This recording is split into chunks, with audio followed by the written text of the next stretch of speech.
আমি আমি আপনাকে কথা বলি, অভিযুক্ত তো গণমাধ্যমে আসছে, এখন তদন্ত হচ্ছে। তদন্ত করে যদি দেখা যায়, ডেফিনেটলি আমি মনে করি তার বিরুদ্ধে তখন বিচারে তাকে দাঁড়াতে হবে, বিচারের সঙ্গে দাঁড়াতে হবে। কিন্তু তদন্ত পর্যায়ে, কারণ আপনি দেখবেন যে তদন্ত পর্যায়ে তারা সব কিছু দেখবেন, তারা সব বিশ্লেষণ করবেন, কোনটা কোনটা তার ওনাকে দেখাতে হবে, তার এই আর্থিক ক্ষমতা কতটুকু ছিল, উনি তার সোর্সটা কী ছিল, এগুলো দেখাতে হবে। এই প্রথম কথা হচ্ছে এইগুলো কিনেছেন কিনা এটা দেখবে, যেগুলো কিনেছেন সে কিনা তার সোর্সটা কী ছিল ওটা তাকে প্রমাণ করতে হবে।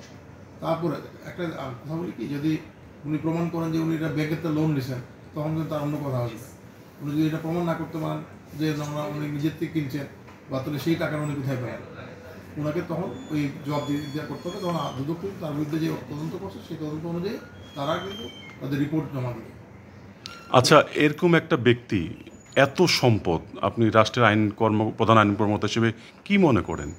আমি এটা নিয়ে আমি কার সম্পদ নিয়ে আমি কিছু বলবো না। তো যদি উনি অন্যায়ভাবে এই সম্পদটা আহরণ করেন, যে অন্যায় যদি হয়, সেই ক্ষেত্রে তার বিরুদ্ধে যে দুদক যে তদন্ত করছে, তদন্ত করে রিপোর্ট দিলে বিচার হবে।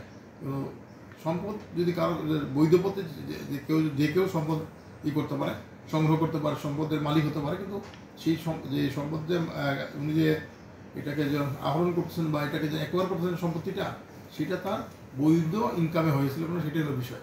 স্যার, ওনার পাসপোর্ট ছিল, উনি সাধারণত সরকারি কর্মকর্তা ছিলেন, কিন্তু ওনার পাসপোর্ট একটা সাধারণ পাসপোর্ট নিয়ে উনি চলে গেছেন। এটা কি কোনো অপরাধের মধ্যে পড়ে? আর যদি আপনার চাকরি শেষ হয়ে যায়, প্রতিদিন আপনি সাধারণ পাসপোর্ট পাবেন।